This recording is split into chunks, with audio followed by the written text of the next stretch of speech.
All right, so we've worked with the just static leader lines, and that's okay. But for the adrenal gland, we said that we wanted to actually respect the 3D position. That's going to be a lot harder to hand animate. So in this case, now we actually want to work with this null locator here. Instead of working in this composition, typically what I'll do is I'll make a duplicate of it. So I'll hit Command D to duplicate the composition that we imported, basically the Maya scene, and I'll hit Enter to rename it, and I'll call this adrenal label, because we're going to be labeling the adrenal gland. And I'll double click on that to open it up, and maybe we'll close out the other ones so we don't get confused. And so with this duplicated one, we only want to worry about this adrenal locator. So we can actually just delete the ureter locator out of this composition, because remember, we're not working on our original, we're just working on this duplicate, so we can mess around with whatever we want in here and not worry about our original data. I'm going to be bringing in the text layers, or a label text, as well as the leader line. So we can actually just copy and paste these ones, since I'm okay with how these were. So I'll just copy those layers, Command C, and then in this new, or this composition that we've just created, I'll hit Command V, and those come in. Now, the first problem is we can't see them because it's black on black. So the first thing that I want to do is just make the background of this composition white, because that's not going to be visible in our master composition when we combine them, but we want to make sure that we're able to see the black text anyways. So we can get to the composition settings, we'll just hit Command K, or we can choose composition settings. And this option at the bottom here, the background color, will make it white. So the reason that we're not seeing the kidney leader line and the kidney themselves is because they had an opacity of 0. So the first thing that we want to do is just delete some of the keys that the animation that we already created on that one. So going into the opacity, we can just get these keys and hit delete, or we could just click on the stopwatch here, and that's going to delete the animation on them. And then we want to make sure that the opacity is 100%. So we'll just bump that back up. Okay, we also want to get rid of the position information, so I'll hit P to get the position, and whoops, this is the text, and that one didn't have any keys on it. So this one had the keys on it, so I'll hit P to get the position and click on the stopwatch, and that deletes the animation on it. So now nothing's happening with those. So we could either have created them from scratch or just duplicate them and get rid of the animation that's already existing. Either way is fine. And I'm just going to reorder this, so this is in the same order that we had for the other layer too. What I want to do for this one is I just want to constrain the position of these objects to this locator. And I don't want to actually make these layers actual 3D layers. I just want to have the position of this point here locked to where this position is in my 2D composition. So that requires an expression, and so this is going to sound a little bit daunting, but basically just kind of copy and paste the expression and you'll be kind of set when it comes to that. What we want to do here with the kidney leader line is we want the position to be locked to the null object here. And the way that we input an expression on the position of this object here, or this layer, is by option clicking on the stopwatch. And that's even available in the tooltip here. It says option click to add or remove expression. So option click on the stopwatch. And now we've got this expression here, which is defining where this leader line is. So instead of transform.position, we're going to put in some new text. And this is what we're going to type. This underscore comp. And that means to refer to this composition as opposed to something in another composition. So we're just saying, in this composition, look at the layer, this null adrenal loc shape layer. So this comp dot, we'll put in a decimal point or a period, layer, and then in parentheses and in quotation marks, so I'll put in the parentheses and quotation marks first, and then in the middle I'm going to type the name of the layer. So null, capital N-U-L-L, underscore adrenal loc shape. So making sure that if I make any typos, this isn't going to work properly. So basically, so far we've said, in this composition, dot, look at the layer. Which layer? Null adrenal loc shape. That's the name of the layer. And then the final part of this expression is going to transform the 3D position of this layer to the 2D position of this layer. And that's going to be dot 2 underscore comp. There we go. Here you can see it a little better. Okay, this underscore comp dot layer, null adrenal loc shape, dot 2 underscore comp. Yeah, okay. I'm complaining because I haven't finished it yet. And then we're going to add parentheses again, open close parentheses. And then inside those, we're going to add square bracket, 0, 0, closed square bracket. Okay, so that's the syntax of this. And now, if we click away from the composition, if you hit enter, it actually just adds a new line in here, so just click away from that expression. You can see that the kidney leader line has jumped to where this null object is. And if we play, this is actually kind of tracking with it. So that's pretty cool. So we notice there's a little bit of an offset here. This null locator, the upper leftmost portion of it is where that actual data point is. So for the kidney leader line, I'm going to go into the anchor point. I'm going to hit A to change the anchor point. And I can use these sliders just to reposition where the start point of this is. Okay?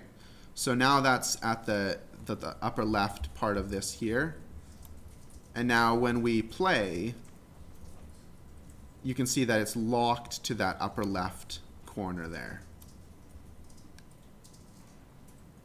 Okay? So we've locked this kidney leader line to the adrenal locator shape by putting an expression on the position and also by tweaking the anchor point just so that it's locked to that top left point here. Okay, so now what we can do is we can bring this whole composition, this adrenal label composition, into our main composition. I'll just drag and drop it right at the top here. And now this is showing up here at the top. Obviously we've made a mistake here with the labeling, so I'm going to jump back here and I'm just going to call this adrenal gland. And I noticed that there's a little bit of an offset here. And I'm trying to think of why that might be when it's coming off here at this point. Okay, I feel like what's gone wrong here is not anything to do with the math or with the process, but I've made the play blast that I made that I got you guys to import is very slightly different than this one, because you can see on the same frame 150 corresponding to 151 here, the kidney is a little bit more to the right.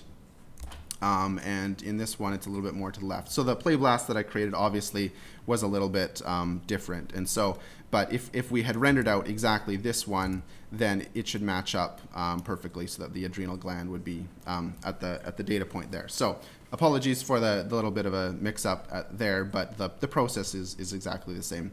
We just don't have an up-to-date play blast here. So moving on. So we've got this adrenal gland, and we want to key the opacity of it as well. We could key the opacity in this layer here, but I think it's simpler to key the opacity in the main composition because we can see for ourselves what the timing we want actually is.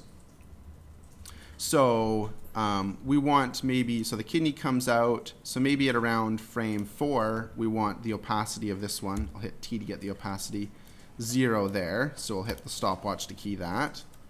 And then maybe 415, we'll bring it back up to 100%. And then around, and then as it kind of comes back, maybe at 6.5, somewhere around there, we'll key it again, Option Shift T at 100. And then finally at frame 7, or second 7, we'll bring it back out. All right, so we got the kidney, that version of the leader line gets pushed out, then the adrenal gland gets locked to our out-of-date play blast, and then it disappears. Okay, so what's the final version? Well, in this instance, we locked the 2D position of the leader line to the locator. We can actually go one step further and actually have this text and the leader line as 3D layers themselves and be moving around in 3D space. So let's see how that works. I'll make another duplicate of this kidney labeling the original composition here, and I'll hit enter to call that ureter label. And in this case, I just want to delete the adrenal locator because we only want to deal with the ureter locator shape. And I can copy and paste the labels, the leader line and text from our previous attempt. Copy and paste there. We're going to get an error or a warning that says bad argument, and that's because it's still using that expression that no longer is relevant in this particular composition. So for this one, we want to make sure to go to the P position and hit option click on the position to make sure that that expression gets removed, that we don't have an expression anymore on that. I think it automatically got sort of disabled because the expression was bad, but anyways. Okay, so let's hit Command K and make this background white again so that we can actually see what's going on here. And so now we've got, well, what we want to label is actually the ureter. So let's click on the text layer and call this ureter. We want to lock this to this null object. The first thing that we want to do in order for this to actually be locked in 3D space to this null object is we need to make sure that these are both 3D layers. So this final row of icons here, column of icons, this 3D shape, we want to make sure that we click on the box and click on the box. When we click on this box, they disappear. And where have they gone? Well, because they've been pushed into 3D space, if we zoom out, we can actually see that they're sitting way over here at a funny angle. Why are they sitting way over there at a funny angle? Well, that's because we're not looking at a regular viewport. We're actually looking through the shot cam. And this drop down here, the 3D view pop-up, this is telling us that we are looking through the shot cam. That's the active camera. If we clicked on shot cam shape, it would be the same thing.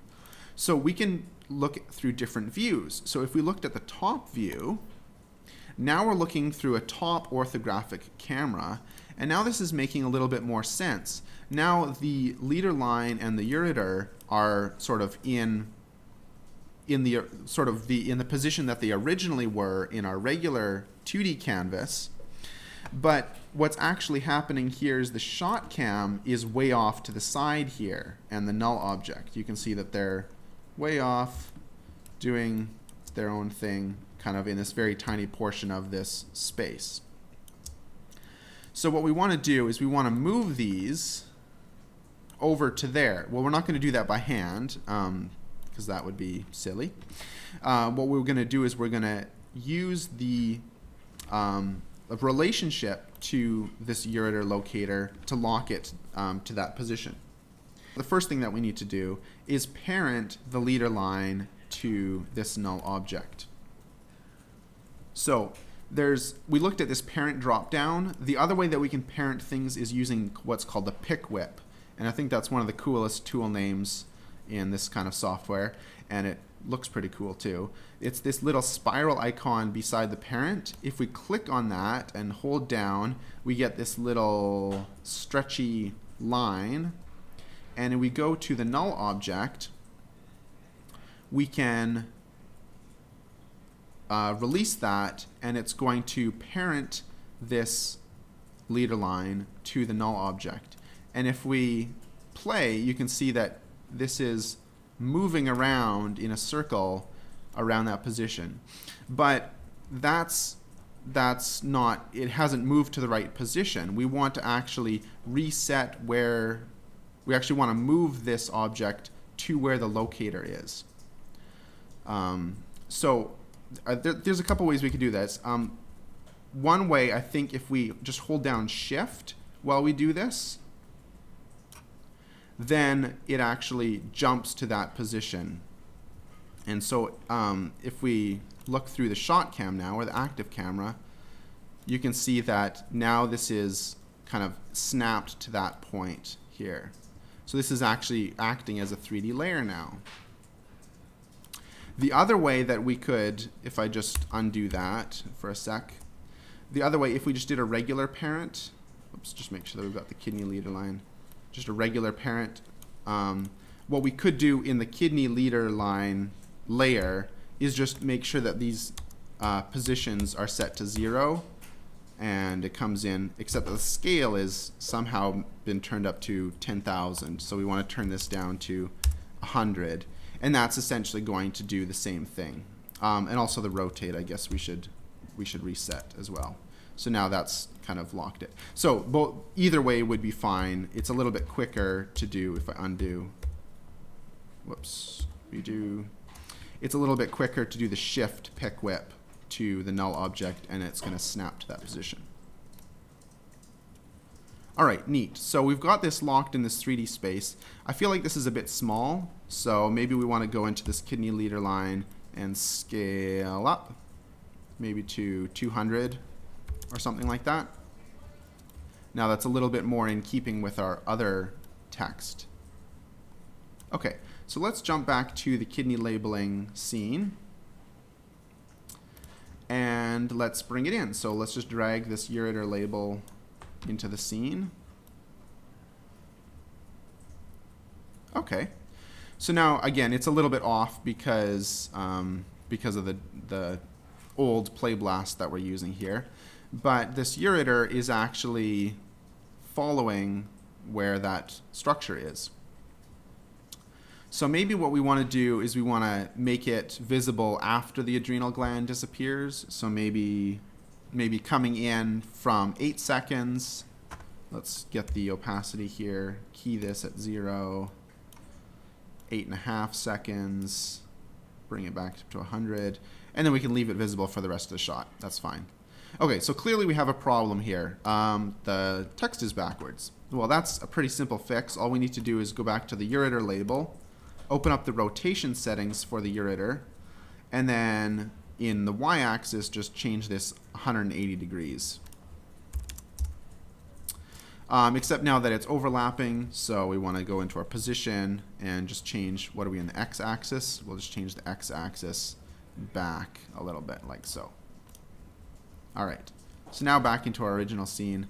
Now that's updated, and we've got this 3D layer coming in, labeling that ureter, and so we've got 3 different styles of leader lines. And I should have said this at the beginning, but clearly we would not want to mix and match these styles. That would probably be bad form, but this is just a way to demonstrate different ways of doing this sort of thing. So we can have something that's more static and hand animated. We can have something that's just locked in 2D space, and we can have something that's more of a 3D object that's, you know, moving around or following the structure in the 3D space. So different ways that we can bring that all together.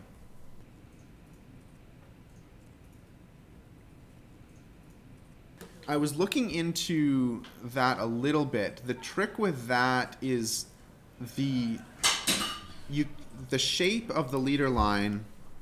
If if I just open this up, the shape of the leader line can't be parented to different things. So you can't have part of a shape constrained to one thing and part of a shape constrained to another thing. What you could do is you might have to keyframe it, which would get a little bit ugly. Yeah. There are some tutorials online that I did find where instead of creating a shape, what you're actually doing is creating what's called a beam effect. I think it might be beam effect. Let's just, where basically the beam effect allows you to, sorry, new solid.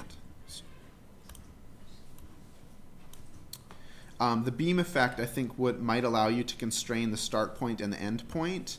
And so you could use that to constrain, or just have the end point static and the start point constrained to something. I haven't looked at the details of that, but I think that approach might work. Yeah.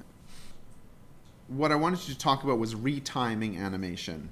And so if you needed to change the timing of something after you rendered it, that's not ideal because there are some limitations with that, but it is possible if you needed to make a little bit of a tweak. So the best thing I should say right up front is to get the timing correct in Maya before you render it, and that's the benefit of Play Blast and all of that. But if you do need to change something in After Effects, we can do that. So with this kidney labeling, I'm going to drag this into another composition, and that's just going to nest this within it so that this is all of our labels and everything like that are compact and accessible just as a single object here. So I'll call this kidney retiming. And let's say we wanted to make the first part of this slower and then the next part faster and then the rest of it sort of regular speed. So right-clicking and going to time, we can enable time remapping. And this is a little bit hard to get your head around because the numbers are a little bit counterintuitive, perhaps. But basically what's going on here is we have an animation that's defining the time that the source footage is at over time, and that's why it gets a little bit confusing. So we've got a key at the beginning that's at frame 0, and we've got a key at the end that's at 9 seconds 29.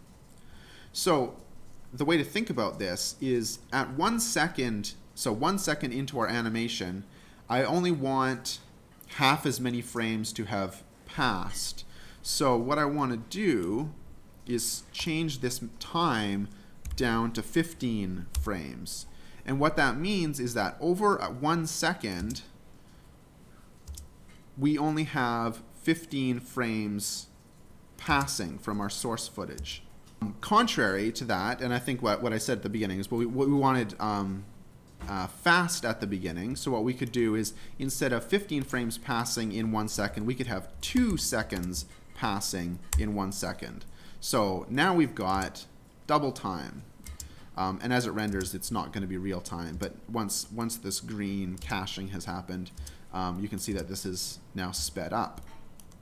And then 2 seconds later, at what is in our animation, 3 seconds, we want the source footage to have passed 3 seconds, which is, again, this is a little bit. So what's happening here, if I set this to 3, is now between 1 second and 3 seconds, only 1 second of footage time is passing. So it's slowed down by 50%. Okay, again, so twice as fast, half as fast, and then regular time for the rest of it, because we've made sure that we've got 3 seconds to 10 seconds within that space of time. Okay, so again, a little bit weird, but there's another way that we can do time warping or time remapping with an effect that's a little bit more intuitive in my opinion. So the problem with this way of doing things is that if you've got more frames playing than what you have in your final, then it's going to look smooth. But because we're in halftime here, if we just skip frames, you can see that the footage, that the rendered footage or the play blast, it's only moving every 2 frames, whereas the text is moving every frame. So there's a little bit of a disjointedness here, and in fact, if we play back, it's going to look kind of stuttery because we've slowed down the time. So not ideal. So as I said, the better effect to do, and so I'll just go back and disable time remapping, is to look for something called time warp. And if we add time warp to this, we can do pretty much the same thing. What we want to do is we want the method set to pixel motion, because that's going to interpolate the pixel, the motion based on a per pixel basis, and it's going to create more smoothness in between. So we can either choose speed. So for example, for the first 1 second, we could have the speed set to 200%, and we could key that.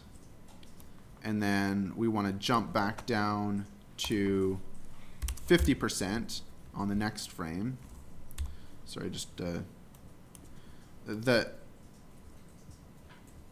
and then if we wanted to match what we did before, then on 3 seconds in, then we would want to key this again. So add a keyframe, and then jump back up to 100%. So a few more keyframes involved to key from 200% down to 50%, back up to 100%. But what's happening here in the slower version is that on every frame there's motion, and it's actually taking a look at the pixels to actually interpolate that motion there. So this time warp effect is actually a better way to slow down your footage. Again, to summarize, best to get the timing right with your rendered footage, but if you do need to remap the time for some reason, then you can use this time warp effect.